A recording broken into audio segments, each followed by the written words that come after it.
Hey friends, if you wish to get help in Windows 11, then please watch this video. I will guide you through the process.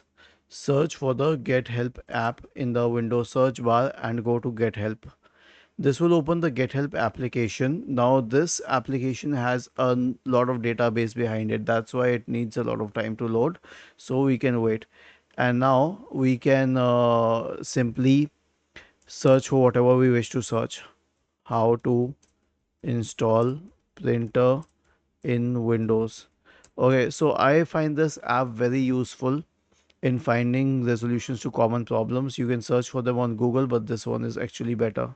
So we can simply go to this one and then we can check for options to add a printer. Was this helpful? If yes, then please subscribe to the channel. If not, then let us know in the comment section of the video on how we could help you further. Thank you for watching this video and have a nice day.